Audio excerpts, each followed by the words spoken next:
আবারও চলে আসলাম আপনাদের মাঝে নতুন আরও একটি রেসিপি নিয়ে। আজকে আমার রেসিপিটা হলো বিরিয়ানি। বিরিয়ানি তো আমরা সব সময় খেয়ে থাকি, কিন্তু এইভাবে একবার রান্না করলে একদমই জমে যাবে। আজকের এই বিরিয়ানিটা রান্নার জন্য কি কি উপকরণ লাগবে সব রকমের টিপস থাকবে আজকের এই ভিডিওতে। তাই ভিডিওটা স্কিপ না করে পুরোটা দেখতে থাকুন, আশা করি অনেকটাই ভালো লাগবে।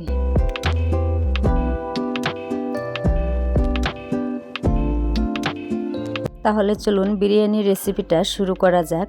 বিরিয়ানিটা বানানোর জন্য সর্বপ্রথমে আমি এখানে 500 গ্রাম বিরিয়ানির চাউল নিয়েছি। চাউলটা দেখেন কত সুন্দর পরিষ্কার চাউলটা। এই চাউলটাকে আমি এখন পানি দিয়ে খুব ভালো করে পরিষ্কার করে আমি ধুয়ে নেব। চাউলটা কিন্তু অবশ্যই আপনারা 3-4 বার করে ধুয়ে নেবেন। হাতের সাহায্যে আমি এই চাউলটাকে কুচলিয়ে কুচলিয়ে খুব ভালো করে 3-4 বার করে আমি ধুয়ে নেব।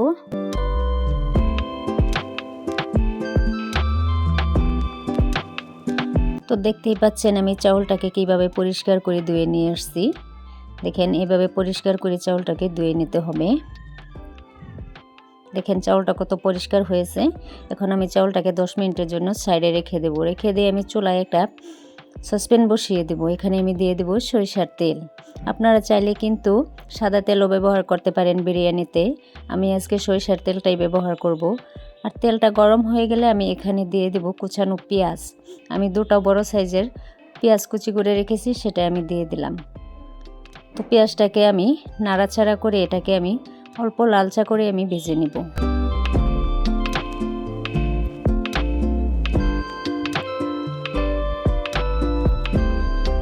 অনবরত পেঁয়াজটাকে এভাবে নাড়াচাড়া করতে হবে।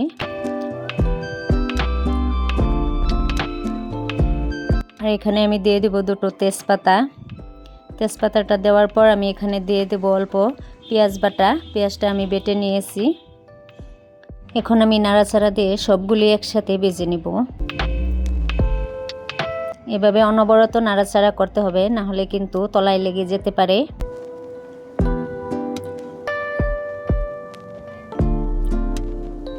এখন আমি আগে থেকে আদা বেটে রেখেছিলাম, সেটা আমি দিয়ে দিলাম।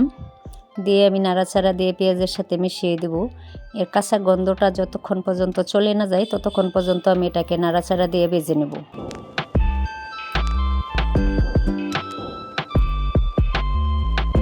এখন আমি দিয়ে দেব আগে থেকে সিদ্ধ করে রাখা আলু। আলুটা দিয়েও আমি পেঁয়াজের সাথে এটাকে নাড়াচাড়া দিয়ে অল্প ভেজে নেব।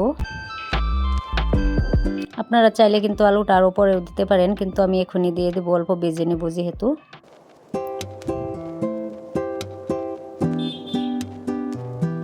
তো এইভাবে অনবরত নাড়াচাড়া করে নিতে হবে।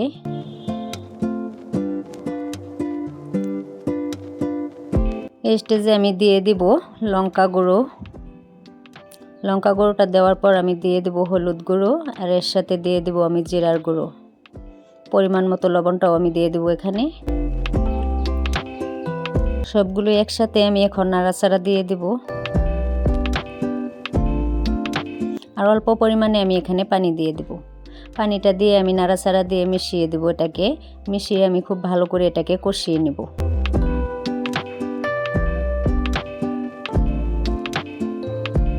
হাতে মাত্র 10 মিনিট সময় থাকলে কিন্তু এইভাবে আপনারাও ঘরে বানিয়ে নিতে পারবেন বিরিয়ানিটা। বাজার থেকে কিনে খাওয়া লাগবে না। তো আমার এটা কিন্তু নাড়াচাড়া দেওয়া হয়ে গেছে। এখন আমি 5 মিনিটের জন্য এটাকে ঢেকে দেব। 5 মিনিট পর আমি আবারও ফিরে আসলাম। দেখেন এটা কিন্তু কষানো হয়ে গিয়েছে। তো অল্প নাড়াচাড়া দিয়ে দেব আমি। এইভাবে ঘরে একবার বিরিয়ানিটা বানিয়ে খেয়ে দেখবেন, অনেকটাই সুস্বাদু হয়ে থাকে। আর যে একবার খাবে সে কিন্তু বারবার খেতে চাইবে এই বিরিয়ানিটা। এখন আমি এটা চুলা থেকে নামিয়ে সাইডে রেখে দেব। রেখে দিয়ে চুলায় আমি আরও একটা কড়াই বসিয়ে দিলাম। এখানে আমি দিয়ে দেব পরিমাণ মতো পানি। পানিটা দিয়ে দিলাম আমি পরিমাণ মতো। আপনারা আপনাদের পরিমাণ মতো পানিটা দিয়ে দিবেন। পানিটা অল্প ফুটে যাওয়া হলে আমি কিন্তু এখানে ভিজিয়ে রাখা চাউলটা আমি দিয়ে দেব।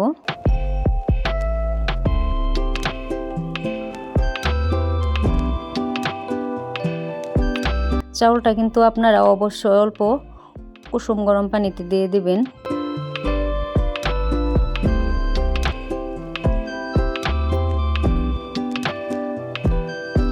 চাউলটা দিয়ে আমি গ্যাসের আঁচটা অল্প বাড়িয়ে দিয়েছি, দিয়ে আমি অল্প নাড়াচাড়া করতে থাকবো। এটা কিন্তু অত শক্তভাবে নাড়াচাড়া দেওয়া যাবে না। আর এখানে আমি দিয়ে দিব 2টো তেজপাতা। তেজপাতাটা দিলে কিন্তু এর ফ্লেভারটা অনেক সুন্দর হয়। আর এলাচ, দারচিনি, লবঙ্গ এগুলো আমি অল্প করে দিয়ে দিব, এতে একটা ঘ্রাণ আসার জন্য। দিয়ে আমি আবারও নাড়াচাড়া করতে থাকবো হালকাভাবে। এইভাবে কিন্তু অনবরত নাড়াচাড়া করতে হবে, না হলে কিন্তু চাউলটা তলায় লেগে যেতে পারে, সেটাও কিন্তু খেয়াল রাখতে হবে। তো দেখতেই পাচ্ছেন আমার চাউলটা কিন্তু একদম 70% কুক হয়ে গিয়েছে। তো আমি অনবরত নাড়াচাড়া করতেই আছি। তো দেখেন চাউলটা কিন্তু খুব ভালো করে ফুটে গিয়েছে।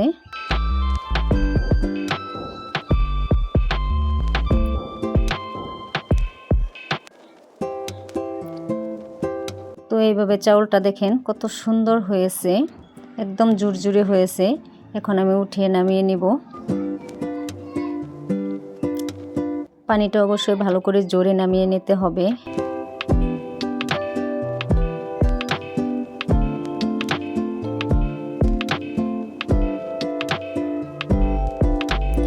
এখন আমি সবগুলি নামানো হয়ে গিয়েছে, এটাকে আমি সাইডে রেখে আবারও চুলায় আমি সসপ্যানটা বসিয়ে দিয়েছি।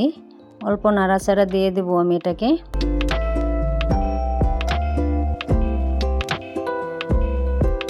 আর এর উপরে আমি এখন ভাতগুলি দিয়ে দেব। একে একে আমি সবগুলি ভাত এখানে দিয়ে দেব। দিয়ে আমি এটাকে 10 মিনিটের জন্য দমে রেখে দেব।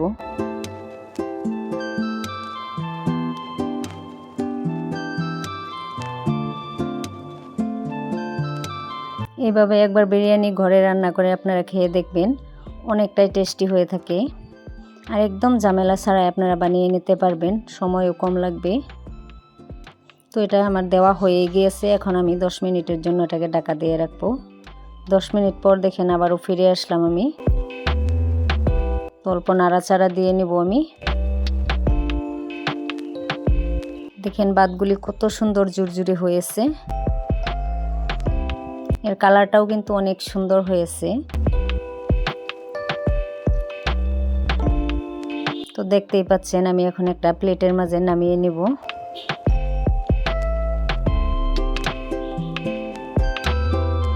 এইভাবে বিরিয়ানি রান্না করে যাকেই খাওয়াবেন সে কিন্তু বারবার খেতে চাইবে আর আপনার প্রশংসাও করতে থাকবে। এখন আমি এর উপরে অল্প পেঁয়াজ বেরেস্তা দিয়ে দেব।